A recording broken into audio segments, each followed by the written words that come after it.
Le rêve de l'Europe n'a pas de prix. Pour des millions d'Africains, c'est la seule issue. Fuir le chômage, la misère, l'absence d'avenir. Chaque année, 37% d'entre eux sont prêts à tout pour y arriver.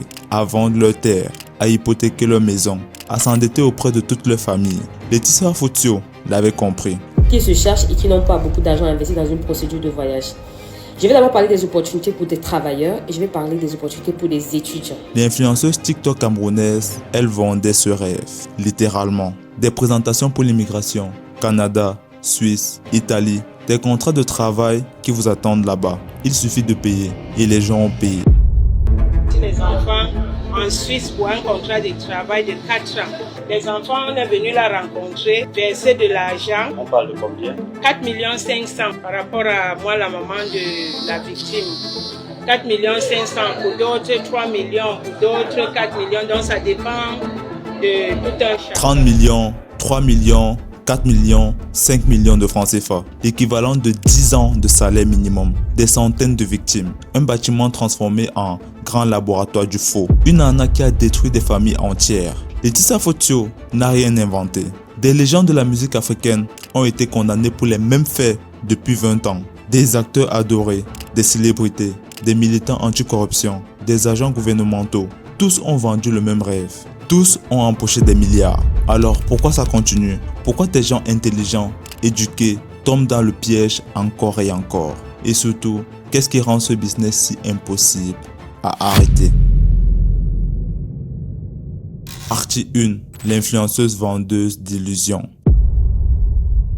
Commençons par le commencement. Qui est Laetitia Fotios? Avant cette affaire, c'était une influenceuse camerounaise plutôt connue sur TikTok. 175 000 abonnés, des vidéos lifestyle, des conseils, une communauté qui grandit de jour en jour. Rien d'extraordinaire jusque-là. Sauf que Laetitia, elle avait compris quelque chose. Elle avait compris que le produit qui se vend le mieux en Afrique, ce n'est pas les vêtements, ce n'est pas les cosmétiques, ce n'est pas les formations en ligne. Non, le produit qui se vend le mieux, c'est l'espoir. L'espoir d'une vie meilleure. L'espoir d'une vie ailleurs. L'espoir d'un visa. Alors, elle s'est lancée dans le business. Elle organisait des présentations pour l'immigration, Canada, Suisse, Italie, Luxembourg, États-Unis. Tout y passait. Le pitch était simple et efficace. Elle avait des contrats, des procédures accélérées, des contrats de travail qui vous attendaient là-bas, au chaud, avec logement compris. Et pour ça, elle demandait des sommes astronomiques allant de 3 à 5 millions de francs CFA. On parle de sommes qui dépassaient parfois les 7 000 euros. Pour vous donner une idée, le salaire minimum au Cameroun, c'est environ 40 000 francs CFA. Donc quand quelqu'un donne 5 millions pour un visa, il donne l'équivalent de près de 10 ans de salaire. 10 ans. Comment est-ce qu'on convainc des gens de lâcher autant d'argent? C'est là que le génie de l'arnaque entre en jeu. Laetitia ne demandait pas tout d'un coup. Non, elle procédait par étapes. D'abord, une présentation gratuite. On vient, on écoute, on pose des questions. Tout semble professionnel. Elle parle de procédures, de délais, de taux de réussite. Elle montre peut-être même des témoignages de gens qui seraient passés grâce à elle. La confiance s'installe. Ensuite, le premier versement. Pas énorme, juste assez pour ouvrir le dossier. Une fois que tu as payé une première fois, psychologiquement, tu es engagé. C'est ce qu'on appelle le sunk cost fallacy en économie comportementale. Tu as déjà investi, donc tu continues. Puis viennent les bonnes nouvelles. Les contrats sont sortis, votre dossier avance bien. Et à chaque bonne nouvelle, une nouvelle demande d'argent. Pour les frais de contrat, pour les frais d'ambassade, pour les frais de traitement accélérés. Et toi, tu paies parce que tu es si proche du but. Tu ne vas quand même pas abandonner maintenant, pas vrai? Et puis un jour, le silence. Les appels qui ne passent plus. Les messages laissés sans réponse. Ou pire, l'excuse ultime. Je me suis moi-même fait arnaquer par mes contacts. C'est exactement ce que l'avocat de Laetitia Fotios a servi aux victimes. Comme si elle était elle-même une victime dans l'histoire. Les victimes se sont retrouvées au commissariat du 10e arrondissement, puis au parquet. Les charges, faux, usage de faux, faux en écriture, escroquerie. J'ai rencontré Mme Laetitia Fotios lors d'une présentation pour l'immigration au Canada. Et elle m'a parlé de la procédure de la Suisse, me disant que cette procédure était meilleure que celle du Canada. J'ai donc souscrit et elle m'a expliqué la procédure, me disant que ça devait aller entre 6 et 8 mois. Procédure complète pour avoir un visa de travail en Suisse et être logé. Le coût de la procédure s'élevait à 5 millions de francs.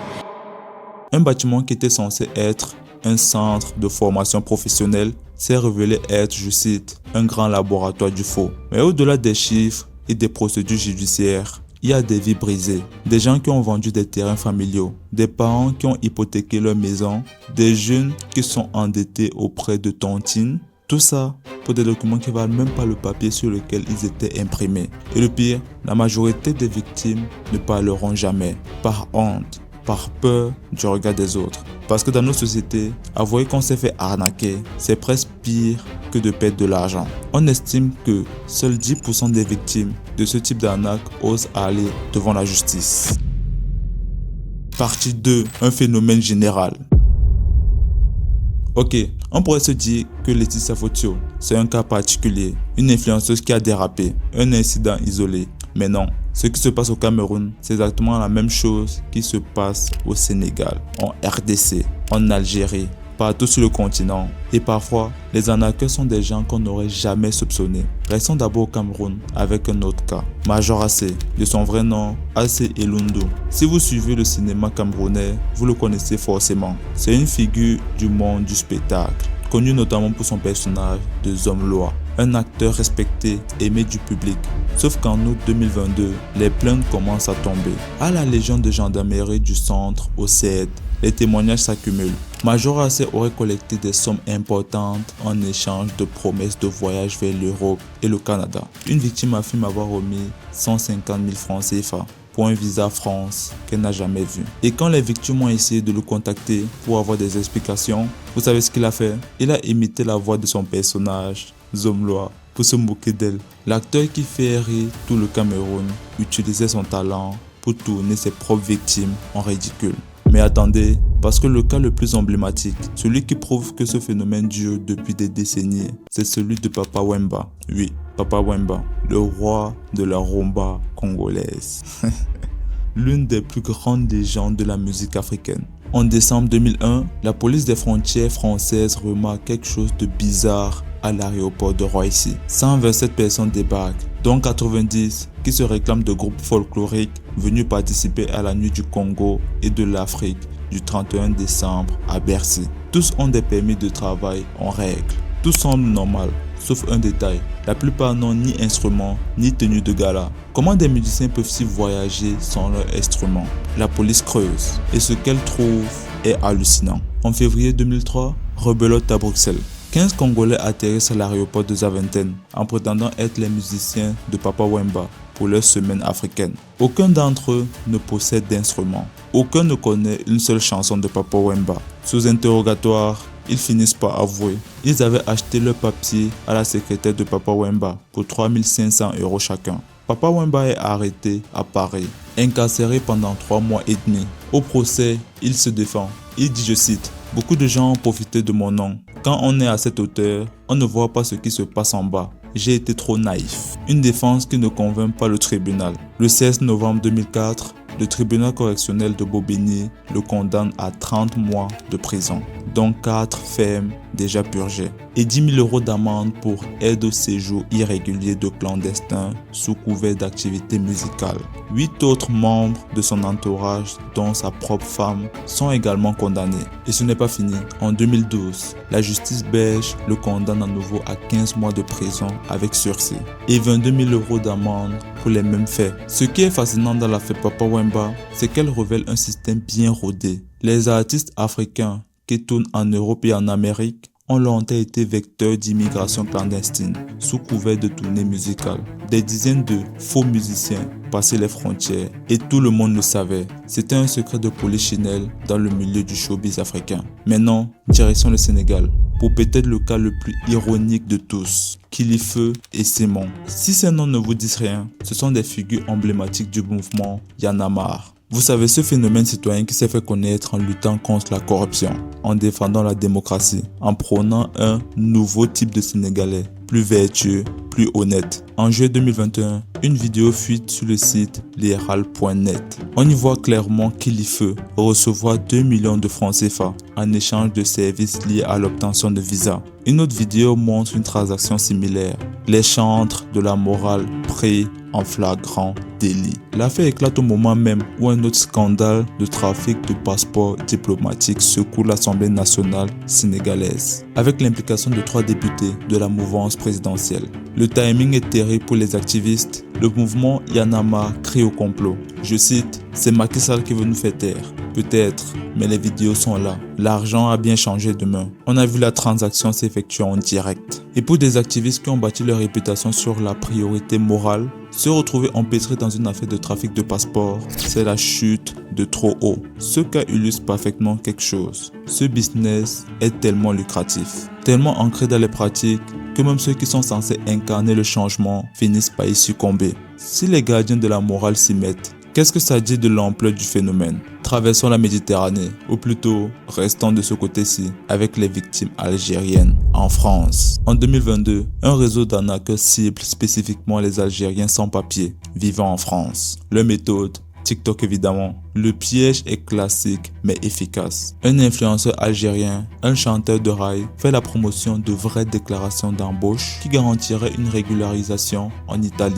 Les victimes paient environ 8 000 € chacune pour des documents qui s'avèrent totalement faux. Au total, une quarantaine d'Algériens se font délester de près de 320 000 €. Ils s'étaient endettés, avaient emprunté à leur famille. Tout ça pour un mirage. En juillet 2025, 3 des escrocs sont finalement mis en examen pour escroquerie en bande organisée. Mais l'argent, lui, a disparu depuis longtemps. Et pour finir cette partie, un cas tout récent qui montre que les arnaques ne viennent pas que de l'extérieur du système. En septembre 2025, 4 personnes sont déférées au Sénégal dans une affaire de fraude au visa impliquant des agents VFS, l'entreprise qui gère les demandes de visa pour plusieurs ambassades européennes. Mbaye Fall, gérant de l'agence de voyage Al Hassan Salam Travel. Il avait un contact à l'intérieur de VFS. Ce contact, Moussa Diallo, lui faisait des rendez-vous au prix de 150 000 francs CFA l'unité. Fall les revendait à 175 000 francs CFA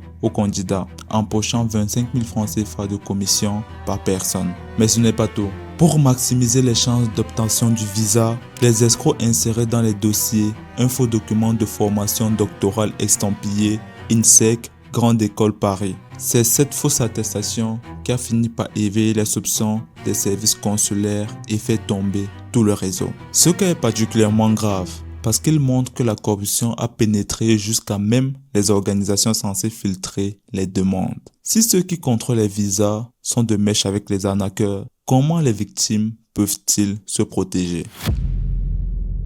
Partie 3. Pourquoi ça marche aussi bien? Ok, on a vu les cas, on a vu les méthodes. Maintenant, la vraie question, pourquoi est-ce que ça marche? Pourquoi des gens intelligents, éduqués, se font-ils avoir par des arnaques qui, avec du recul, semblent être tellement évidentes? Premier point crucial à comprendre, les victimes ne sont pas idiots. Parmi les personnes arnaquées par Laetitia Fotio et les autres, on trouve des titulaires de maîtrise, des doctorants, des professionnels établis, des gens qui, dans n'importe quel autre contexte, ferait preuve d'esprit critique aiguisé. Mais voilà, l'arnaque de visa ne cible pas l'intelligence, elle cible l'espoir. Et l'espoir, c'est un sentiment qui court-circuite la raison. Quand tu rêves d'une vie meilleure depuis des années, quand tu vois tes amis d'enfance partir un par un vers l'Europe ou l'Amérique, quand tu sens que ta vie stagne pendant que d'autres avancent, tu deviens vulnérable. Tu veux tellement y croire que tu refuses de voir les signaux alarmants. Deuxième élément, le contexte économique. Les chiffres sont là, implacables. Selon les études, 37% des Africains voudraient immigrer s'ils avaient la possibilité. 37%. Ça représente des centaines de millions de personnes. Pourquoi un tel désir de partir? Parce que pour beaucoup, rester signifie le chômage. Des gens qui passent des années à étudier, qui font des diplômes universitaires et qui se retrouvent à vendre des recharges téléphoniques au bord de la route, à vendre dans des marchés. On appelle ça les diplômes pour le chômage. Tu as un master, mais pas de travail. Tu as toutes les compétences, mais pas d'opportunités. Dans ce contexte, l'Occident apparaît comme un Eldorado, un endroit où, enfin, ton diplôme vaudra quelque chose, où tu pourras travailler, économiser, envoyer de l'argent à ta famille. C'est cette promesse que les arnaqueurs exploitent. Ils ne vendent pas juste un visa, ils vendent une échappatoire à la misère. Troisième facteur, et pas des moindres, les réseaux sociaux.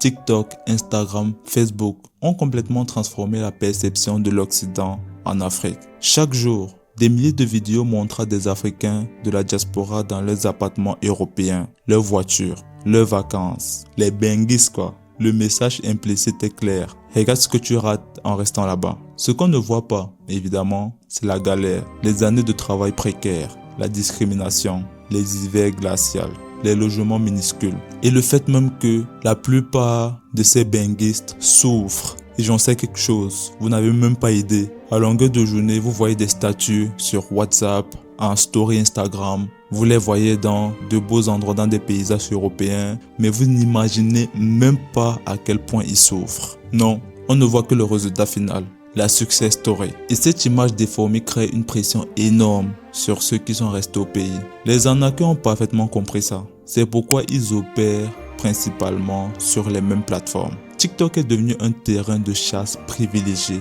L'algo fait le travail. Il cible les jeunes Africains, leur montre du contenu sur l'immigration. Et quand un arnaqueur poste une vidéo promettant des visas, elles atteignent les bonnes personnes. D'ailleurs, parlons-en des plateformes. TikTok, Facebook, Instagram, elles laissent proliférer ces arnaqueurs sans réellement intervenir. Des comptes comme celui de Laetitia Fotio peuvent accumuler des centaines de milliers d'abonnés, poster du contenu clairement suspect et continuer à opérer pendant des mois, voire des années. Pourquoi? Parce que ces contenus génèrent de l'engagement, des vues, des likes, des commentaires. Et l'engagement, c'est de l'argent. De l'argent pour les plateformes. Tant que personne ne se plaint officiellement, pourquoi intervenir? Les ambassades ont beau publier des avertissements, répéter que les seules procédures légitimes passent par les canaux officiels, leurs messages se perdent dans l'océan de contenu. Un poste d'ambassade qui rappelle la procédure légale ne fera jamais autant de vues qu'une vidéo TikTok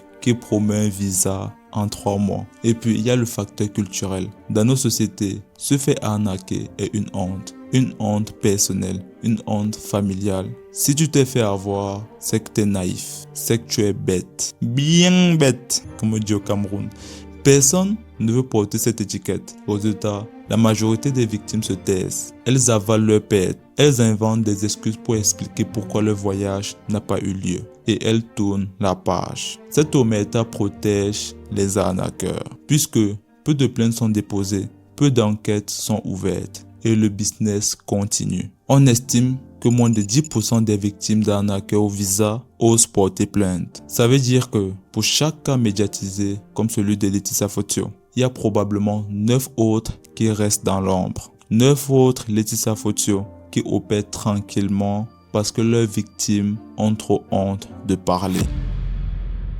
Petit instant pub, juste avant de continuer la vidéo, je vais juste te parler d'un truc qui peut vraiment accélérer ta progression. Avec un pote créateur, on a construit un accompagnement YouTube qui fait réellement passer les gens à un autre niveau. Et attention, ce n'est pas une formation de plus, c'est un accompagnement complet, personnalisé, étape par étape. On te partage exactement la méthode structurée qu'on utilise pour aider nos clients à exploser sur YouTube. Des créateurs que tu vois aujourd'hui faire des dizaines de milliers d'abonnés, alors qu'il y a quelques mois, ils étaient exactement à ta place. Et cette méthode, c'est celle que j'ai utilisée pour dépasser les 10 000 abonnés en 2 mois seulement. Si tu veux vraiment avancer et arrêter de tourner en rond, clique sur le premier lien dans la description et rejoins l'aventure. Allez, on reprend. Partie 4. Le système continental. Si je vous ai raconté ces cas du Cameroun au Sénégal, de la RDC à l'Algérie, c'est pour vous montrer une réalité. Ce n'est pas un problème local, c'est un problème continental.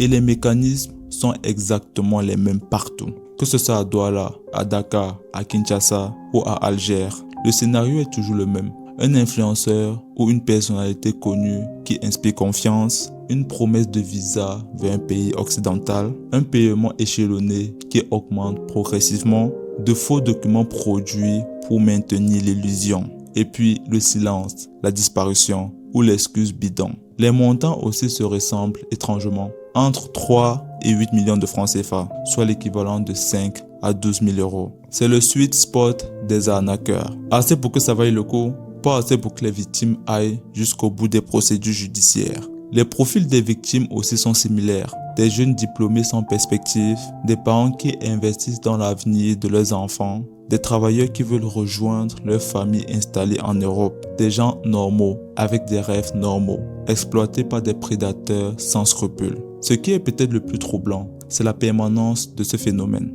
Papa Wemba a été condamné en 2004, il y a plus de 20 ans, et en 2025, on a toujours les mêmes arnaques, avec les mêmes méthodes, ciblant les mêmes personnes. Seul le support a changé. On est passé des concerts aux réseaux sociaux. Pourquoi ça ne s'arrête pas? Parce que les conditions qui permettent ces arnaques n'ont pas changé. Le chômage des jeunes est toujours là et grandissant. Le désir d'immigrer est toujours là et grandissant. La difficulté d'obtenir un visa légalement depuis l'Afrique est toujours là. Et tant que ces conditions persistent, les arnaqueurs auront un marché illimité. Et quand on y réfléchit, ce système d'arnaque ne pourrait pas exister sans une certaine complaisance à tous les niveaux. Les plateformes sociales laissent faire parce que ça génère de l'engagement. Les autorités locales sont parfois complices, comme on l'a vu avec les agents VFS corrompus. Les familles préfèrent se taire pour préserver leur honneur. Les médias ne s'intéressent à ces histoires que quand elles deviennent trop grosses pour être ignorées. Le seul perdant dans tout ça, c'est la victime, celle qui a donné ses économies, qui s'est endettée, qui a cru à un rêve vendu par quelqu'un en qui elle avait confiance. Elle perd son argent, elle perd sa dignité et souvent, elle perd même la possibilité de tenter à nouveau sa chance par des voies légales, puisque son dossier est désormais entaché. Qu'est-ce qu'on retient de tout ça? Que Laetitia Fotio est une mauvaise personne, que Major AC, Papa Wemba, Kilifeu et les autres sont des criminels qui méritent la prison? Peut-être, mais ce serait trop simple de s'arrêter là. La vraie question c'est, pourquoi ces milliers d'Africains sont-ils prêts à donner toutes leurs économies, à risquer tout ce qu'ils ont pour une simple promesse de visa? Pourquoi le rêve d'ailleurs est-il si puissant qu'il rend aveugle? La réponse on la connaît tous, c'est parce que pour beaucoup, rester en Afrique ne semble pas être une option viable. Pas avec le chômage, pas avec la corruption, pas avec le sentiment que quoi que tu fasses, le système est contre toi. L'Occident, avec tous ses défauts, apparaît comme le seul horizon possible. Et c'est cette désespérance que les arnaqueurs exploitent. Ils ne sont que les symptômes d'un mal plus profond. Un mal qui ne disparaîtra pas avec quelques condamnations judiciaires. Tant que des millions d'Africains verront leur avenir bouché, tant qu'ils auront l'impression que leur seule chance est ailleurs, il y aura des gens pour leur vendre cette chance, vraie ou fausse. Ça ne veut pas dire qu'il faut excuser les arnaqueurs. Laetitia Fotio, Major AC, tous ceux qui profitent de la misère des autres méritent d'être poursuivis et punis. Mais punir les arnaqueurs sans s'attaquer aux vraies causes du problème, c'est comme mettre un pansement sur une hémorragie. En attendant, si vous connaissez quelqu'un qui s'apprête à payer un visa miracle, montrez-lui cette vidéo. Parce que la seule façon de lutter contre ces arnaques, c'est d'en parler, de briser le silence, de faire comprendre que les raccourcis n'existent pas et que ceux qui les promettent sont presque toujours des menteurs. C'est de l'arnaque. Toutes les sources qui ont servi à réaliser cette vidéo sont disponibles dans la description pour ceux qui veulent approfondir le sujet. Si tu as aimé cette vidéo, partage-la. Ici, sur cette chaîne, on parle de faits de société et de leurs dérives. Si cette thématique t'intéresse, n'oublie pas de t'abonner. Pour ceux qui veulent percer sur YouTube, n'oubliez pas le lien dans la description. Sur ce, moi je te dis à plus.